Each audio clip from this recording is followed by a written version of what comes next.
L'invité de Paris Direct aujourd'hui, c'est vous, Cyril Dion. Bonjour. Bonjour. Merci d'être là. Vous êtes activiste écologiste, documentariste, écrivain. Vous avez co-réalisé en 2015 le documentaire Demain qui a dépassé le million de spectateurs. Vous êtes le cofondateur du mouvement Colibri avec Pierre Rabhi. Et vous êtes l'auteur de ce petit manuel de résistance contemporaine qui est sorti il y a quelque temps chez Actes Sud. On le voit à l'antenne. En préparant cette interview, Cyril Dion, j'ai été prise d'un doute. Est-ce que vous en auriez pas marre qu'on vous demande à vous, faute de ne pas savoir à qui poser la question, comment sauver la planète? Un peu, parfois. Un peu, et puis bon, déjà on en a un petit peu marre de répéter toujours la même chose, parce que ça fait quand même une douzaine d'années que finalement les mêmes questions se posent, qu'on connaît la plupart des solutions et qu'on ne les applique pas. Quand je dis on, c'est en gros les grandes entreprises, les gouvernements, etc. Et puis il y a une forme de déprime de temps en temps aussi de voir la situation se dégrader. À défaut de guide pratique de sauvetage pour sauver la Terre en moins de 3 semaines, dans ce livre, vous proposez quelques idées concrètes. Réduire sa consommation de viande, son volume de poubelle, essayer de ne pas prendre l'avion pendant un an. Est-ce que vous pensez que ces derniers temps, on a réussi à convaincre les Français, mais les gens en général, que ces petites actions avaient un réel effet ? En fait, on en est plutôt à la phase d'après. C'est-à-dire qu'on est plutôt à se dire que justement, se contenter de ces petites actions-là, c'est pas du tout suffisant. Et c'est la raison pour laquelle, par exemple, on a lancé cette procédure en justice contre l'État français. L'affaire du siècle. L'affaire du siècle, où il y a 2,2 millions de personnes qui ont soutenu les 4 ONG, la Fondation Nicolas Hulot, Oxfam, Notre Affaire à tous et Greenpeace, pour assigner l'État en justice pour inaction face au changement climatique. Parce que, étant donné les fenêtres de temps qu'on a, les scientifiques nous disent en gros... Le dernier rapport du GIEC, c'est on a jusqu'à 2030 pour faire une bascule radicale. Eh bien, 10 ans, ça ne nous laisse pas le loisir de nous contenter de petites actions. Il faut maintenant des choses structurelles. Alors précisément, plus de 2 millions de signataires effectivement à cette pétition. C'est la plus grande pétition de l'histoire de la France. C'est quoi la suite judiciaire concrètement de cette action? Le recours a été déposé le 14 mars et maintenant la justice va suivre son cours. C'est-à-dire que le dossier est en train d'être examiné et on va rentrer dans la procédure judiciaire. Ce qui n'empêchera pas que la mobilisation continue, puisque cette action, elle n'a pas uniquement pour but d'attendre que les tribunaux concluent éventuellement à une carence fautive de la France. Elle a pour but de mobiliser au maximum l'opinion, j'ai envie de dire, de monopoliser la conversation dans les médias, dans l'espace public, autour de la question du changement climatique. Et à ce titre-là, il y a plusieurs rendez-vous qui arrivent, le 19 avril, qui est une grande action contre la République des pollueurs, donc une grande action de désobéissance civile qui aura lieu en Île-de-France. Le 24 mai, qui va être la prochaine grève mondiale des lycéens pour le climat, après celle du 15 mars, qui a été la plus grande mobilisation de tous les temps pour le climat et qui est venue de la jeune génération.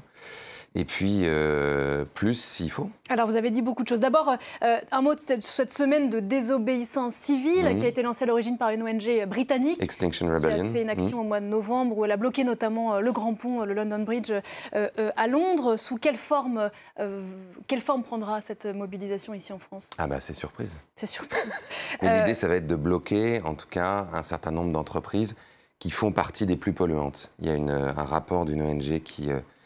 il y a quelques mois, montrait que 70% des émissions viennent principalement d'une centaine d'entreprises.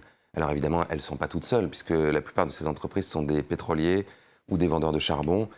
Donc on utilise aussi ces énergies-là. Le but est quand même de déporter l'attention sur les endroits où on peut avoir des actions, des vrais leviers importants. C'est-à-dire qu'encore une fois, si chacun d'entre nous fait un petit effort, ça n'a pas la même vertu que si on taxait lourdement, par exemple, ces entreprises-là, pour réorienter nos sociétés dans une autre direction. On connaît la force de l'image, évidemment. On imagine donc que ces mobilisations seront des coups de force. C'est vraiment utile? Regardez ce qui se passe depuis 20 ans. Hein. On a pourtant des accords internationaux. On a l'accord de Paris en 2015 qui a réuni 190 pays pour enfin admettre qu'il fallait rester en dessous de 1,5 degré. 3 ans et demi plus tard, il y a 16 pays sur les 190 qui ont mis en œuvre des politiques qui vont dans ce sens-là et qui sont à la hauteur de l'engagement qui a été pris. Donc, est-ce qu'on doit laisser la situation se dégrader sans rien faire et sans rien dire?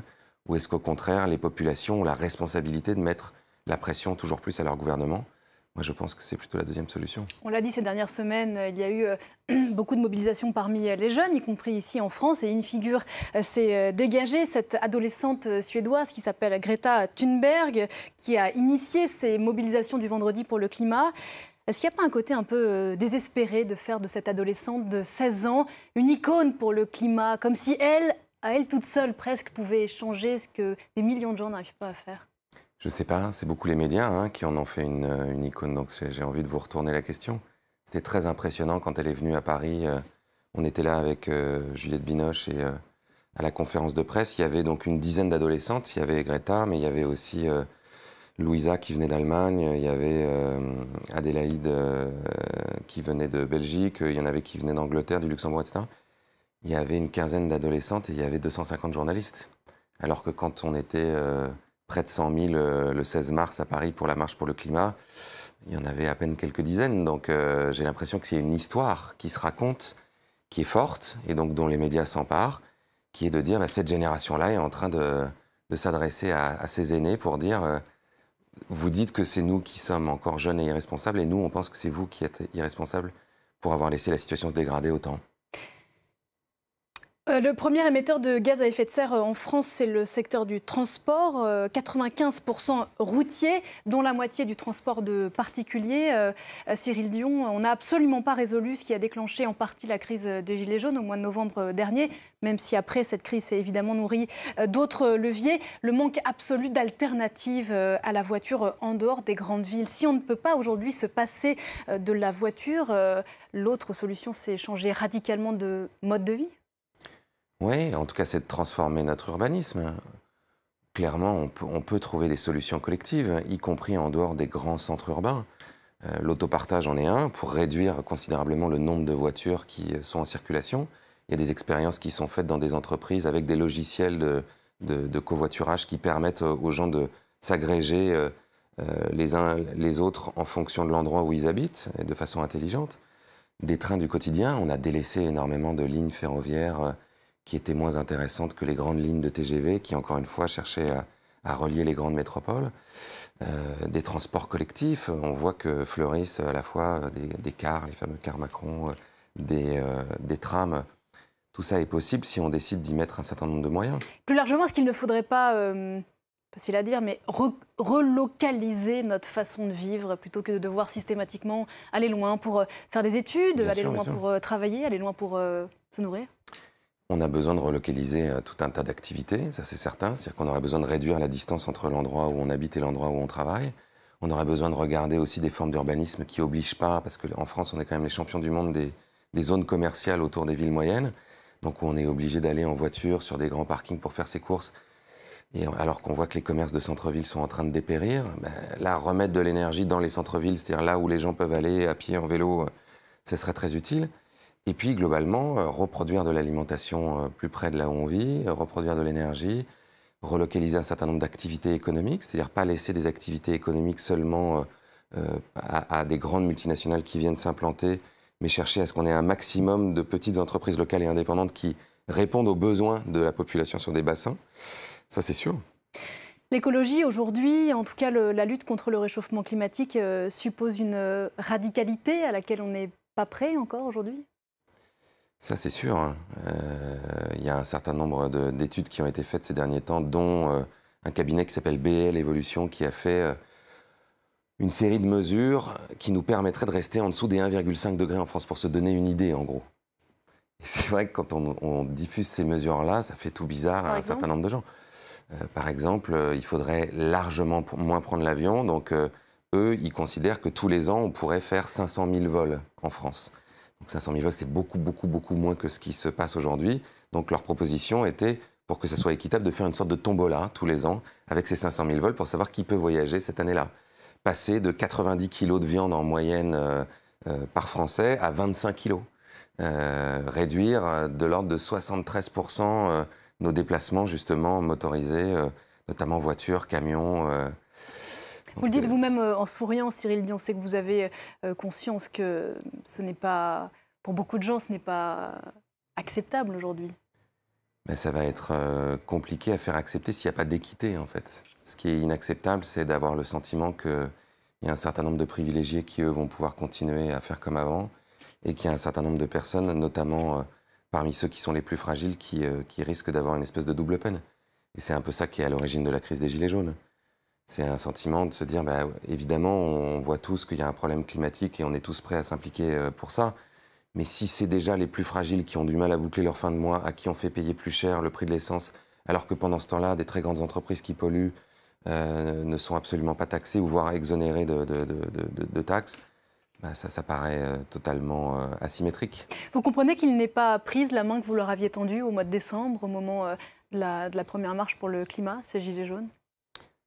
C'était un début, et qui s'est plutôt confirmé le 16 mars, puisqu'on a fait une grande conférence de presse commune avec François Boulot. J'ai fait plusieurs interviews avec Priscilla Ludowski, et puis il y a plusieurs milliers... Qui sont des figures... qui sont deux figures des Gilets jaunes. Priscilla a notamment lancé la pétition à l'origine, justement, sur le prix du carburant, qui a été à l'origine du mouvement.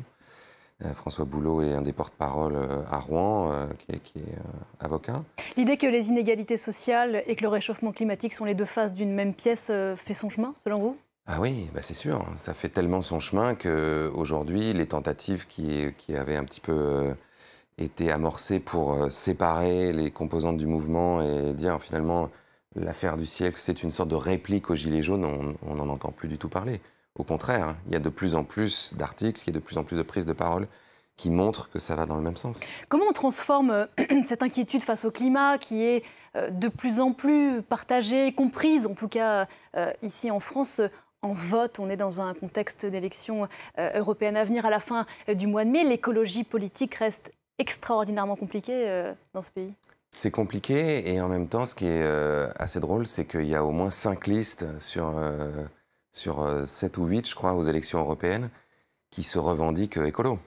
C'est-à-dire que là, Pascal Canfin est numéro 2 de la liste de La République En Marche, en disant le projet central va être l'écologie. Mais il est très critiqué pour rejoindre une liste dont on dit qu'elle ne respecte pas, oui, en tout cas, celle du président Absolument. Macron. Mais ce qui est intéressant, c'est que la conversation autour de ce sujet-là a tellement changé que toutes les listes se sentent obligées de dire « nous, on est écolo ».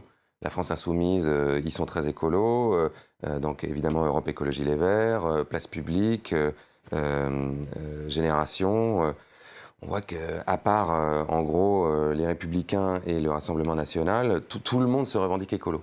Ce qui veut bien dire que, globalement, on a réussi à imposer cette thématique-là dans la conversation générale, et ça se traduit dans les sondages. On voit aujourd'hui que la question climatique devient un des sujets numéro 1 de préoccupation des Français, avec l'emploi et le pouvoir d'achat. On n'est pas précisément sur une étiquette qu'on se colle sur une liste pour les Européens en disant voilà, je coche, j'ai mon candidat écolo qui va bien, et du coup ça pourra faire passer d'autres sujets. Mais si, il y en a qui le font, évidemment.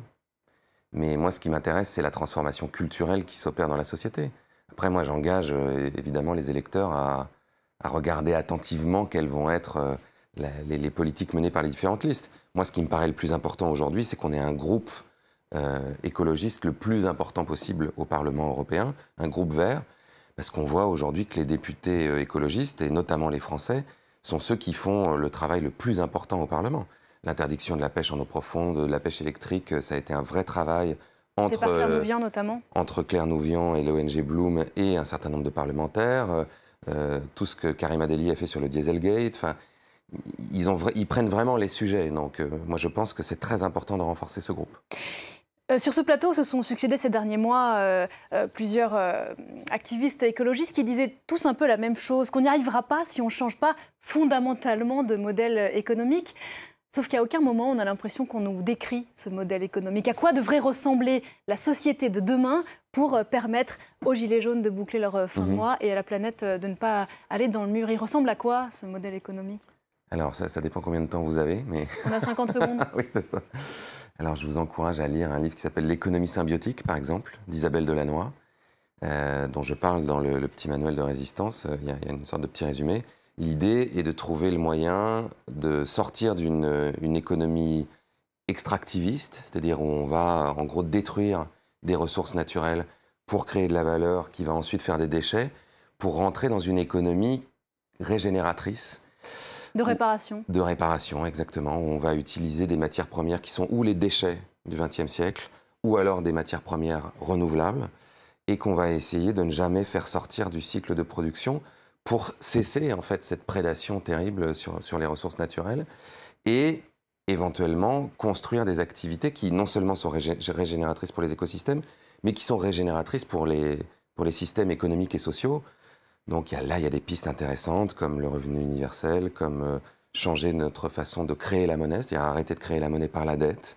Il y a des expériences passionnantes sur l'économie circulaire, sur l'économie de fonctionnalité, c'est repartager beaucoup plus nos objets plutôt que les posséder. Il y a une étude, par exemple, qui montre qu'on pourrait avoir la même qualité de mobilité dans les grandes villes avec 80% de véhicules en moins. Voilà. Vous pourrez creuser tout ça si vous lisez le livre. Voilà, quelques pistes à retrouver donc dans ce petit manuel de résistance contemporaine chez Actes Sud. Merci beaucoup Cyril Dion. Merci à vous. Merci d'avoir bravé les embouteillages parisiens pour venir nous voir ce matin. L'info continue dans Paris Direct avec Damien Coquet. À tout de suite.